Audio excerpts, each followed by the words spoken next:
Assalamualaikum warahmatullahi wabarakatuh. Perkenalkan, saya Fadila dengan stambuk 130-2020-0017.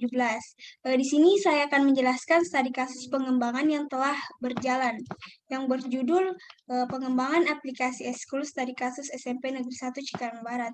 Perkembangan teknologi saat ini telah mencapai ke segala bidang termasuk pendidikan dengan adanya dukungan dari teknologi, kegiatan belajar mengajar dapat meningkat ke taraf yang lebih baik.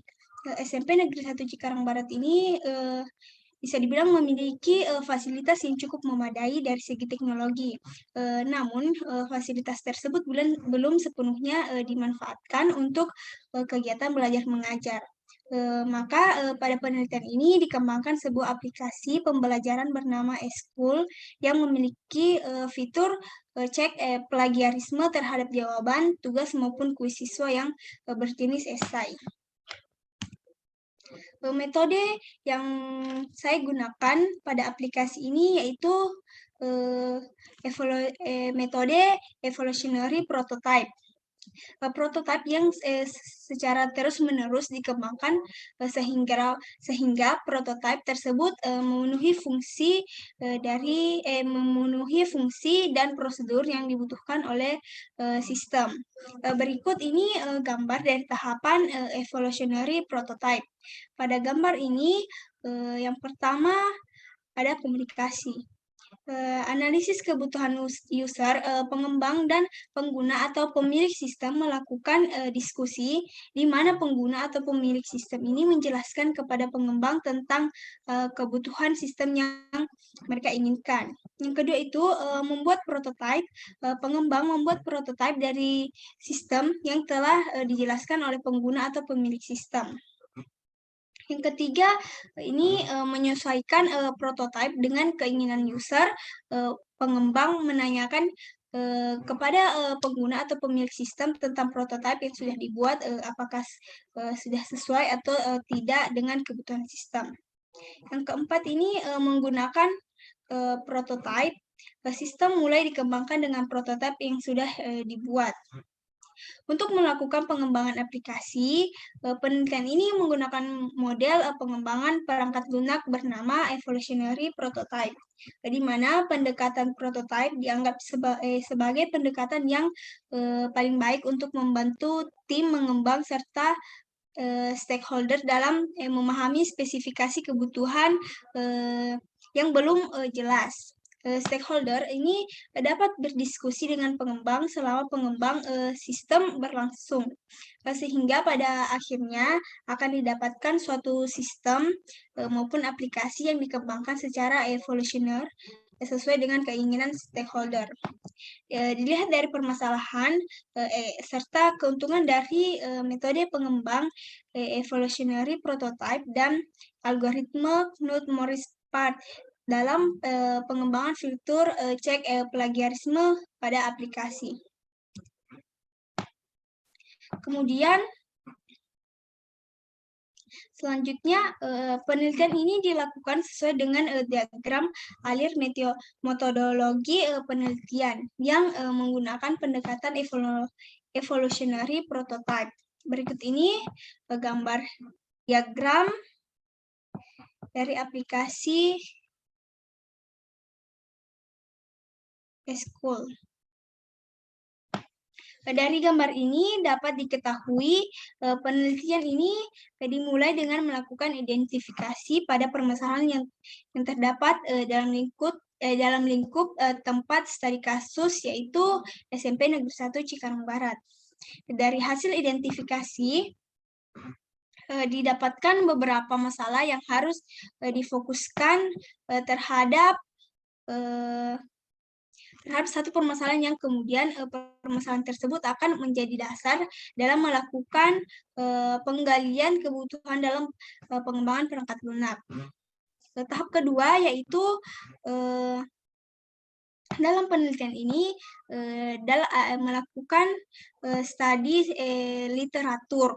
Studi literatur ini bertujuan untuk mencari referensi pendukung penelitian terkait dengan learning and management system, evolutionary prototype, dan algoritma Knut-Morris-Part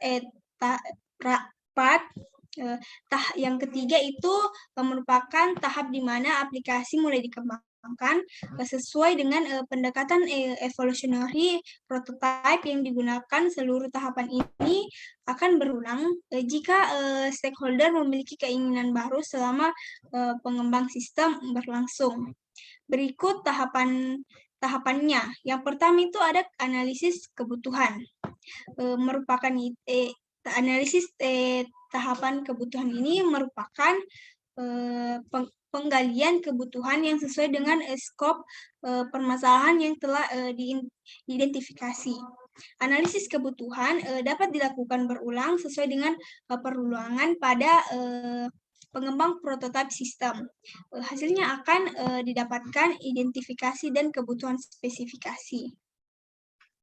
Yang kedua itu perencanaan sistem dilakukan setelah kebutuhan didapatkan dan tahap ini dapat berulang sesuai dengan adanya penambahan atau perubahan pada kebutuhan. Yang ketiga, ini ada implementasi sistem. Dapat dilakukan beriringan dengan perancangan dan dapat pula dilakukan setelah perancangan selesai. Tapi ini akan berulang jika perancangan berubah. Yang keempat itu pengujian dan analisis. Hasil implementasi diuji dan dilakukan analisis terhadap hasilnya. Prototipe sistem yang telah selesai kemudian ditunjukkan kepada stakeholder untuk selanjutnya dapat dievaluasi serta didiskusikan untuk pengembangan fungsional tambahan.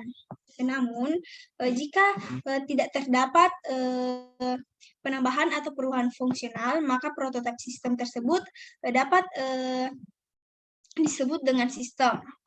Tahap akhir dalam penelitian adalah melakukan pengambilan kesimpulan serta saran yang akan berguna dalam pertimbangan pengembangan selanjutnya.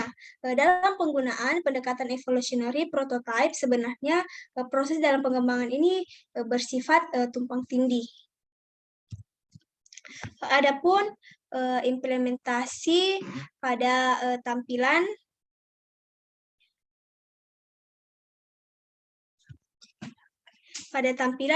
halaman cek plagiarisme.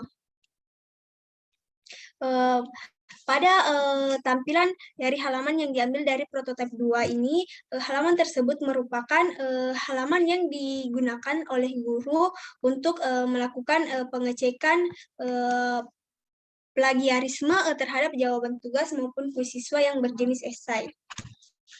Kemudian selanjutnya implementasi halaman home siswa.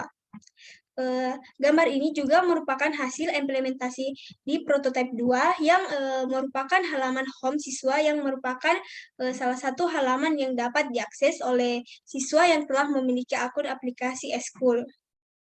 Selanjutnya, implementasi halaman admin. Ini merupakan salah satu halaman yang hanya dapat diakses oleh admin. Halaman ini merupakan halaman yang digunakan oleh admin untuk melakukan manajemen mata pelajaran. Adapun kesimpulan dan saran. Pada penelitian ini digunakan pendekatan evolutionary prototype untuk mengembangkan aplikasi eSchool yang dapat menunjang kegiatan belajar mengajar di SMP Negeri 1 Cikarang Barat. Dengan digunakannya pendekatan evolutionary prototype, dalam penelitian ini dilakukan 2 kali literasi dalam melakukan aplikasi eSchool untuk menyesuaikan aplikasi. Yang kedua, telah dapat dilakukan oleh stakeholder dan tidak ada penambahan maupun perubahan alur fungsionalitas.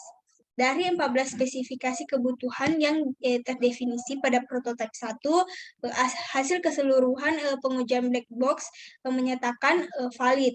Sedangkan di prototipe 2 terdapat 30 spesifikasi kebutuhan fungsional yang diimplementasikan di prototipe 2 dan 5 spesifikasi kebutuhan fungsional dari prototipe 1 yang telah berubah alur kerjanya.